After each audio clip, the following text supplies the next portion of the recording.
Good evening. Good evening. Thank you. Thank you. Good evening. So, thank you. Good evening. So, Congressman John Lewis, before his passing, wrote, "Democracy is not a state, it is an act." And what he meant was that America's democracy is not guaranteed. It is only as strong as our willingness to fight for it.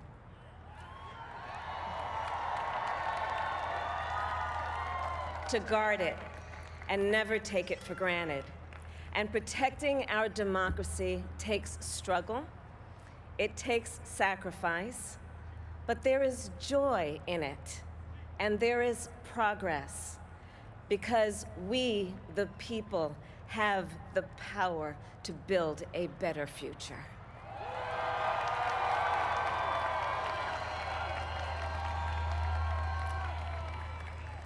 And when our very democracy was on the ballot in this election, with the very soul of America at stake, and the world watching, you ushered in a new day for America.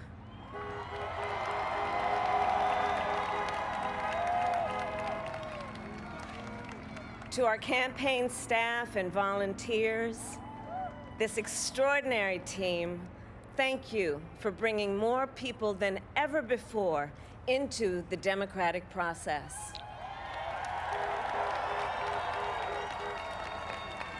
And for making this victory possible.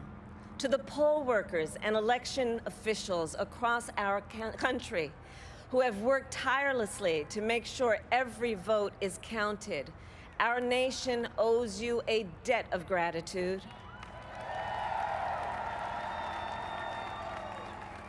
You have protected the integrity of our democracy. And to the American people who make up our beautiful country, thank you for turning out in record numbers to make your voices heard.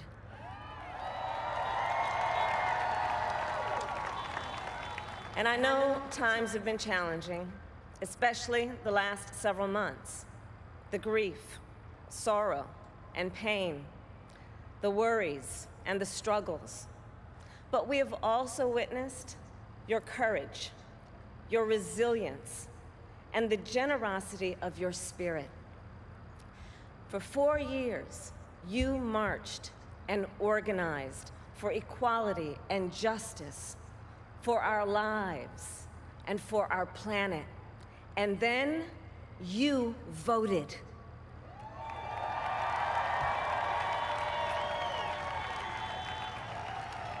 And you delivered a clear message. You chose hope and unity, decency, science, and yes, truth.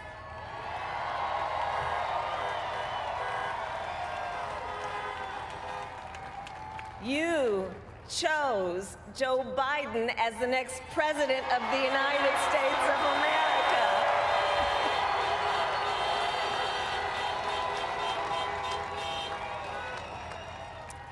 And Joe is a healer, a uniter, a tested and steady hand, a person whose own experience of loss gives him a sense of purpose that will help us as a nation reclaim our own sense of purpose.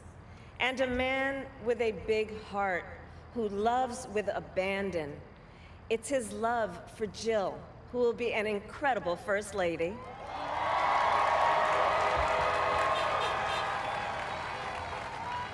It's his love for Hunter and Ashley and his grandchildren and the entire Biden family.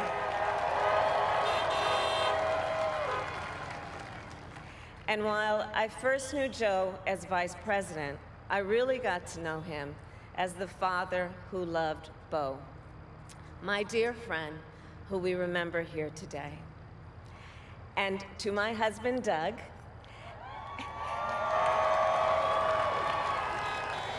and our children, Cole and Ella, and my sister, Maya, and our whole family. I love y'all more than I can ever express.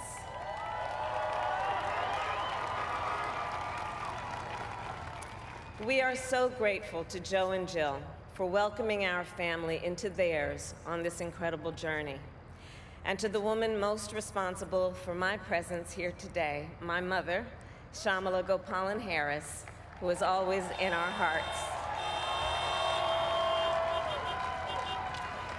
When she came here from India at the age of 19, she maybe didn't quite imagine this moment, but she believed so deeply in an America where a moment like this is possible.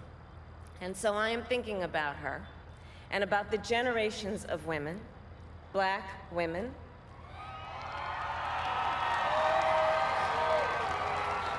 Asian, white, Latina, Native American women, who throughout our nation's history have paved the way for this moment tonight. Women who fought and sacrificed so much for equality and liberty and justice for all, including the Black women who are often, too often, overlooked, but so often prove they are the backbone of our democracy.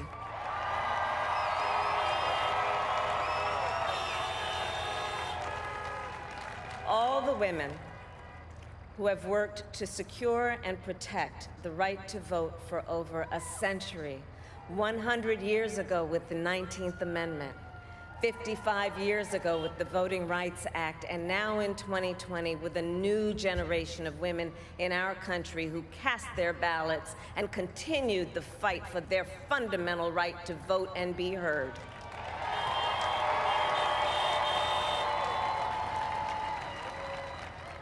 Tonight, I reflect on their struggle, their determination, and the strength of their vision to see what can be unburdened by what has been. And I stand on their shoulders. And what a testament it is to Joe's character that he had the audacity to break one of the most substantial barriers that exists in our country and select a woman as his vice president.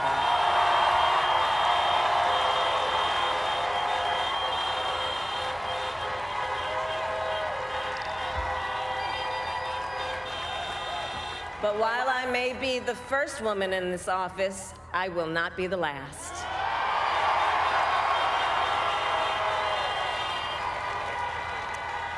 Because every little girl watching tonight sees that this is a country of possibilities.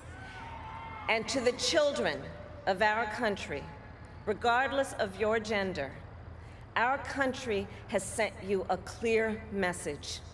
Dream with ambition, lead with conviction, and see yourselves in a way that others may not, simply because they've never seen it before.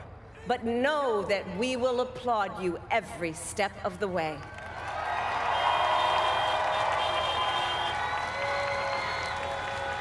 And to the American people, no matter who you voted for, I will strive to be a vice president, like Joe was to President Obama, loyal, honest, and prepared, waking up every day thinking of you and your family. Because now is when the real work begins, the hard work, the necessary work, the good work, the essential work to save lives and beat this epidemic, to rebuild our economy so it works for working people, to root out systemic racism in our justice system and society, to combat the climate crisis, to unite our country and heal the soul of our nation.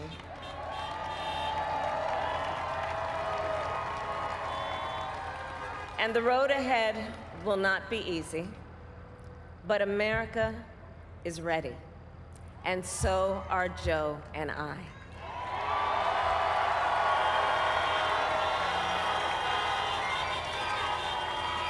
We have elected a president who represents the best in us, a leader the world will respect and our children will look up to, a commander-in-chief who will respect our troops and keep our country safe, and a president for all Americans.